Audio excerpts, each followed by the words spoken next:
The next chapter is called Nelly's Trip to Town. It's chapter 11.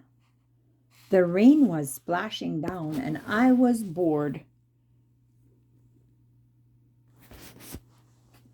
Grandma, I said, what did you do to have fun when you were a little girl?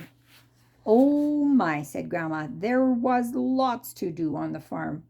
We had a swing in the big tree. We played in the barn loft when it rained. We waded in the brook and picked berries and nuts. There was always something to keep us busy. Didn't you ever go away on any trips? I asked. Did you have to stay on the farm all the time? We went to church on Sunday, said Grandma, and sometimes we went to town with Ma and Pa for the day. That was a big treat.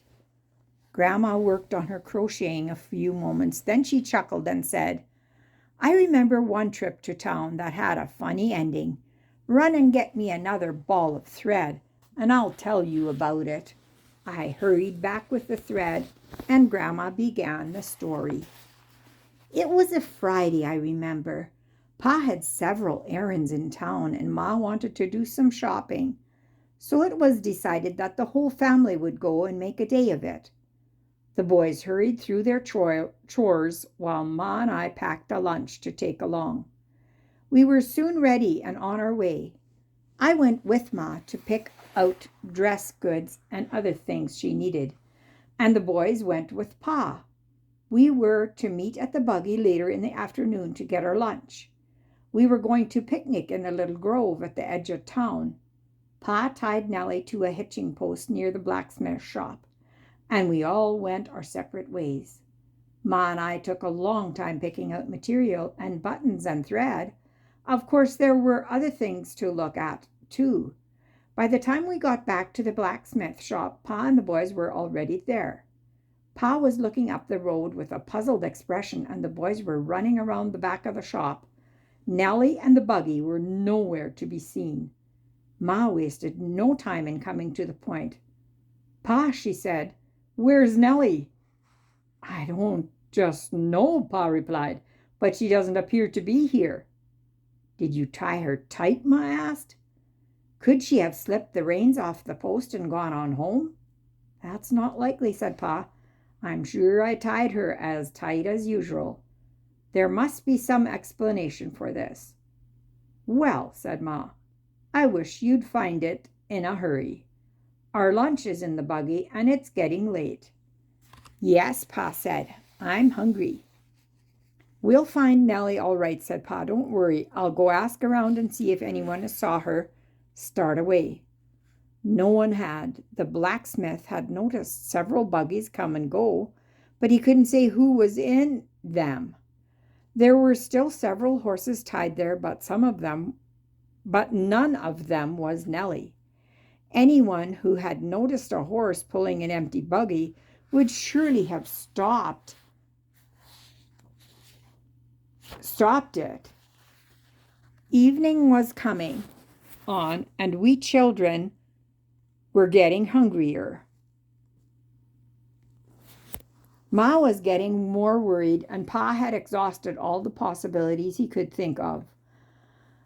At last he suggested that we go to the minister's house to rest and decide what to do. The minister's wife was surprised to see us, but very hospitable.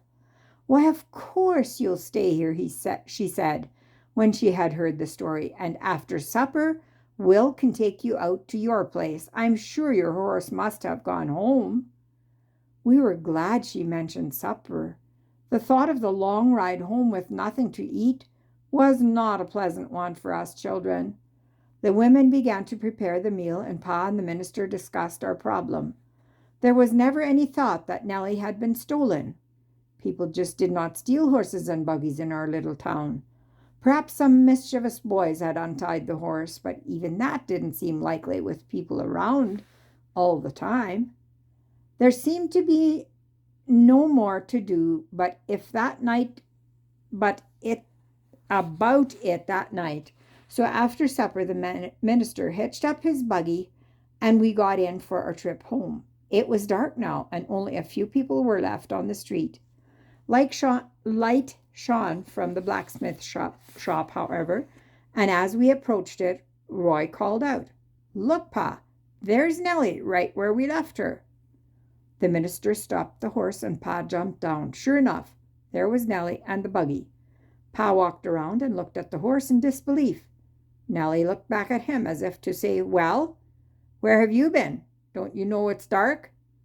By this time, the rest of us were gathered around. The lunch still sat in the buggy untouched. We were too astonished to speak. Finally, Pa said, "I guess we might as well go home. She's not going to tell us where she was." He thanked the minister for his help, and we climbed into our buggy. The trip home was spent trying to find a reasonable explanation for what had happened. We could think of none. Pa was just glad to have the horse and buggy back and to be on the way home. Saturday morning, we were still talking about the mystery when our neighbor Ed Hobbs drove into the yard. Pa went out to meet him and invited him in to breakfast. "Thanks," said Ed, "but I've already eaten. I just came to tell you folks what happened yesterday." He sat down at the table and told us the story. "I was pretty busy yesterday," he said, "and I had a broken plow that needed to be fixed. I couldn't spare my boy to take it into town, so Grandpa said he'd do it for me. Grandpa's getting pretty old and doesn't see very well, but I thought he could probably make it to the blacksmith shop all right, so I loaded the plow in the buggy and Grandpa started out. It wasn't until early evening, long after Grandpa had returned, that I noticed a strange horse in the barn. Then I saw the buggy out beside the shed.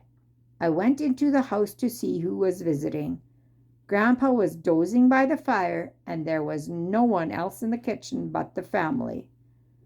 "Grandpa," I said, "whose horse is that in the barn?" "Why, it's our horse, naturally," said Grandpa.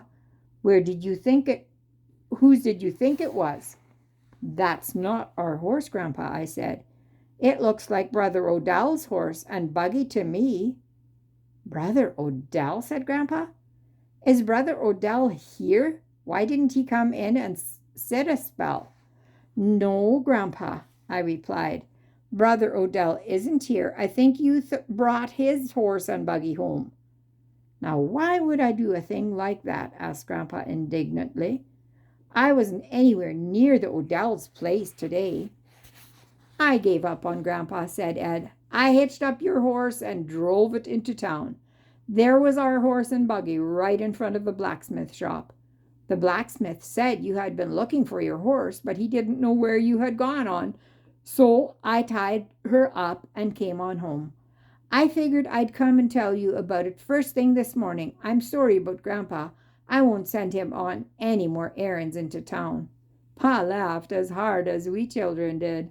He assured Ed that everything had turned out all right, and Grandpa Hobbs was forgiven. We seldom made a trip to town after that, but someone would say,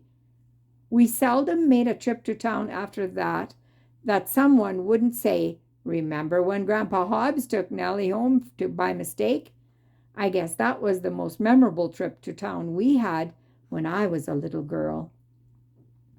Grandma continued to rock and crochet, and I returned to the window to watch the rain and think what fun it would have been to be a little girl when Grandma was.